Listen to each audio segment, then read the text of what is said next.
Hello বন্ধুরা, তোমাদের জন্য একটি নতুন পার্ট নিয়ে আমি চলে আসলাম। আমার শুরুতে আমাদের লিখে দেখানো হয়, যেখানে লি একটি ফ্ল্যাশব্যাকসে দেখানো যে তার ক্লাসমেটরা সবাই তার সাথে দুষ্টুমি করত আর তাকে অপমান করত, তার বই হাতটা নিয়ে ফেলে দিত। আমরা দেখতে পাই তার সাথে শুধু একটি মেয়েই ভালো ব্যবহার করত আর তাকে বোঝাতো যে তুমি আমি করো না, তুমি স্যারকে বলবে। আমরা দেখতে পাই ছেলেগুলো আবার লিখে বিরক্ত করতে থাকে। লিয়ের ব্যাগটা নিয়ে এর কাছ থেকে ওর কাছ দিতে থাকে। মিম বলে যে তোমরা এরকম করো কেন লির সাথে। তারপর মিমের সাথে দুষ্টামি থাকে ছেলেগুলা। লি এসে বলে তোমরা এরকম করো না। লি যখন ওদেরকে আঘাত করতে যায় বলে মিমের গালেই আঘাত হয়ে পড়ে। এইসব মনে করে লি কান্নায় ভেঙে পড়ে, প্রচুর কান্না করতে থাকে। পরের সিনে আমরা দেখতে পাই একটি কম্পিটিশন শুরু হয় মেকআপ আর্টিস্টরা। এখানে বলা হয় যে সবাই মেকআপ রিমুভ করতে হবে। তখন মিম তার মেকআপ তোলার জন্য মিম যখন তার মেকআপটা তুলে ফেলে তখন তার দাগটা ভেসে ওঠে। সবাই তা দেখে অবাক হয়ে যায়। লি তো এসব দেখে অবাক। মিম তো প্রচণ্ড ভয় পেয়ে যায়। মিডিয়া লোকরা সব ছবি তুলে নিচ্ছে। লি দূরে যেয়ে মিমকে জড়িয়ে ধরে আর বলে যে তোমরা সবাই বন্ধ করে এসো। ম্যানেজার বলে লি অনেক টাকা লস হয়ে যাবে, শোটা বন্ধ করে। লি বলে যত টাকায় লস হোক আমি সব টাকা দেবো, শো বন্ধ করো। পরের সিনে দেখতে পাই লি মিমের বাসায় মিমকে নিয়ে এসে তাকে শুইয়ে দেয়। তারপর আমরা দেখতে পাই লি ডক্টর সুকে বলে যে আমি ওকে খুঁজে পেয়েছি, এত কাছে থেকেও আমি তাকে চিনতেই পারিনি। ডক্টর সু বলে তুমি কি শিওর এটা ওই মেয়েটা? লি বলে যে হ্যাঁ আমি শিওর এটাই মিম। আমি চাই মিমের ট্রিটমেন্ট তাড়াতাড়ি হোক। ডক্টর সু বলে ওকে তুমি যা চাও তাই হবে। পরের সিনে আমরা দেখতে পাই লি তো মিমের ডায়েরি দেখছিল, যেখানে মিমের পছন্দের অনেক জিনিস ছিল। তা অনলাইন থেকে লি অর্ডার দেয়। পরের সিনে আমরা দেখতে পাই যে মিম ঘুম থেকে উঠে দেখি তো টাসকি খেয়ে যায়। এত গিফট আমার জন্য, কে এনেছে আমার জন্য এত গিফট? মিম তো খুশিতে পাগল হয়ে যায়, বলে আমি স্বপ্ন দেখছি না তো। মিম যখন নিচে তাকাই তখন দেখে লি শুয়ে আছে। মিম তো বই পেয়েছে, হাত দিয়ে দেখি তার শ্বাস চলে কিনা, বেঁচে আছে তো।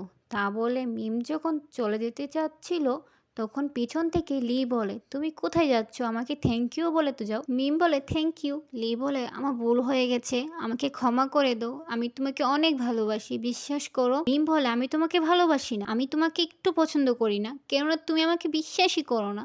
যে আমাকে বিশ্বাস করে না আমি তাকে ভালোবাসতে চাই। এইসব বলে মিম যখন এখান থেকে চলে যেতে চাই লি বলে তুমি থাকো, আমি এখান থেকে চলে যাচ্ছি। এইসব বলে লি এখান থেকে চলে যায়। পরের সিনে আমরা দেখতে পাই মিম তাওর কাছে বলতেছে যে আমার সাথে অনেক কিছু হয়ে গেছে, আমি তো লিকে পছন্দ করি না। তা বলে কেন তুমি এরকম করতেছো? আমি পছন্দ করি না লিকে। তা বলে যে ঠিক আছে তুমি পছন্দ না করো। ওইদিকে লি ডক্টর সুয়ের সাথে মিমের সার্জারির ব্যাপারে কথা বলে। এখানে মিমকে যখন ডক্টর দেখে তখন দেখতে পাই মিমের দাগটা প্রচণ্ড গভীর। ডক্টর সু লিকে কল দিয়ে বলে মিমের দাগটা প্রচণ্ড গভীর, এটা দূর করতে অনেক কঠিন। লি বলে যে যত টাকাই লাগুক আমি দেব, তুমি দূর করো। ডক্টর সু বলে ওকে ঠিক আছে আমি। দেখতে পাই যে অ্যাসিস্ট্যান্ট জিয়াং এসে বলে তোমার জন্য একটি সারপ্রাইজ আছে। তা বলে তার সামনে প্রচণ্ড গিফট নিয়ে আসে। মিম তো দেখে অনেক অবাক হয়ে যায়, বলে আমার জন্য। আমরা দেখতে পাই মিম লিয়ের জন্য একটি গিফট নিয়ে আসে আর লিয়ের বাড়ি দেখে বোঝা যায় না লি একটি কোম্পানির বড় অফিসার। মিম তো ভিতরে যায়, ভিতরে যেয়ে লিকে যখন গিফটটি দেয় লি গিফটটি নিয়ে বলে তুমি কি শুধু গিফটটি দিতে এসেছো আর কিছুর জন্য না? মিম বলে যে সরি আমার জন্য তোমার এতগুলো টাকা নষ্ট হয়েছে, আমি চাই নাই তোমার এতগুলো টাকা নষ্ট। লি যখন চা করতে যায় মিম তো ঘুরে তার ভাই দেখে দেখতে পাই যে অনেকগুলো সার্টিফিকেট আছে এখানে, যেখানে লি গরিব বাচ্চাদের অনেক হেল্প করে আর সাহায্য করে। তা দেখে মিম বুঝতে পারে যে লি অযথা টাকা কেন নষ্ট করে না। মিম তো অনেক খুশি হয়। তারপর আমরা দেখতে পাই লি আর মিম অনেক ভালো একটা বন্ধুত্ব হয়। মিম আর লি প্রচণ্ড ফোনে কথা বলে। লি তো কিপটামি ছেড়ে দিয়েছে মিমের জন্য। আমরা দেখতে পাই লি মিমকে নিয়ে একটি দামি রেস্টুরেন্টে আসে। লি মিমকে বলে তুমি খাবার অর্ডার দাও। মিম বলে সত্যি আমি অর্ডার দেব? মিম যখন খাবারের দিক তাকায় দেখে প্রচণ্ড দামি খাবার, মিম কী বলবে তা বুঝতে পারছে না। তারপর বেছে বেছে কম দামি খাবারগুলো অর্ডার দেয়। লি বলে আমি অর্ডার দিচ্ছি। তখন দেখতে পাই লি অনেক দামি খাবার অর্ডার দেয়। মিম তো এসব দেখে অবাক হয়ে যায়, বলে কি করছো তুমি? আমরা দেখতে পাই এখানে পার্টি ছিল আর একজন ম্যানেজার এখানে একটি গিফট দেওয়ার কথা ছিল। গিফটটির নাম ওঠে মিমের। মিম তো গিফটটি পেয়ে অনেক খুশি হয়ে যায়। আর আসলে কথা হচ্ছে এখানে লি এইটা প্ল্যান করে কারণ লি জানতো মিমকে যদি সার্জারির কথা বলতো মিম জীবনও রাজি হতো। তারপর সিনে দেখতে পাই মিম আর লি যখন বাসায় ফিরতে যায় তখন মিমের গায়ে প্রচন্ড ঠান্ডা লাগে, তাই লি তার কোটটা মিমের গায়ে দিয়ে দেয়। লি বলে, মিম তোমাকে একটা কথা বলতে চাই। মিম বলে যে হ্যাঁ বলো, সমস্যা নেই। লি বলে, তোমার কি কষ্ট হয় যে তোমার আঘাতটার জন্য? তুমি কিন্তু মন খারাপ করবে না, আমি বলে দিলাম। মিম বলে যে আরে না, এসব শুনতে শুনতে আমার অভ্যাস হয়ে পরের গেছে। সিনে দেখতে পাই মিম তো ডক্টর তাওর কাছে সব কথা বলে লিয়ের সাথে কাটানো আর হাসতে থাকে। মজার কথা কি জানো, লি তো কিপটামি ছেড়ে দিয়েছে। আমার তো সেটা দেখে অবাক। এটা তো অনেক ভালো কথা, তুমি তো খুশি হবে। মিম বলে যে জানো, আমি অনেকটা সারপ্রাইজ পেয়েছি, এখানে একটা গিফট পেয়েছি, আমার সার্জারিটা হয়ে যাবে। পরের দিন আমরা দেখতে পাই অপারেশনের টেবিল রেডি করা হয়। ডক্টর সুলিকে বলে চিন্তা করার কোনো দরকার নেই, সব কিছু ঠিকঠাক হবে, তুমি নিশ্চিন্তে বাসায় যাও। এইদিকে দেখতে পাই লি মিমকে ফোন করে, মিম তো ফোন ধরে না। লি তো প্রচন্ড টেনশনে পড়ে। কিছুটা সময় লি ম্যানেজারকে বলে যে আজকে কি মিম আসেননি, মিমকে তো দেখতে পাচ্ছি না। ম্যানেজার বলে ওঠে, মিম যে কোথায় থাকে আমি তো তা জানি না, মিমকে আমি খুঁজে পাই না, আপনি খুঁজে দেখেন মিম কোথায় আছে। আমরা দেখতে পাই লি তো সোজা মিমের বাসায় আসে, মিমকে বারবার বেল বাজে আর ডাকে, কি মিমের কোনো সাড়া শব্দ না পেয়ে লি যখন এখান থেকে চলে যাচ্ছিল তখন মিমের সাথে দেখা হয়। মিমকে দেখে জিজ্ঞাসা করে, তুমি কোথায় ছিলে আর তোমার ফোনটা কোথায় ছিল? আমার টেনশন হয়, তুমি বুঝো না। মিম তখন বলে, আসলে আমি খাবার আনতে গেছিলাম আর আমার ফোনটা রুমেই রাখা আছে। আর মিম বলে, আমার একটা জায়গায় যেতে হবে। লি বলে, ঠিক আছে, আমিও তোমার সাথে যাব। তারপর আমরা দেখতে পাই তারা বাসে করে যাচ্ছিল, তখনই বাসে ঝাঁকুনির কারণে মিমের ঘুমটা পড়ে যায়। মিমের গালে স্পষ্ট দেখে, বাসের সবাই দেখে তো আর চোখে তাকিয়েছিল।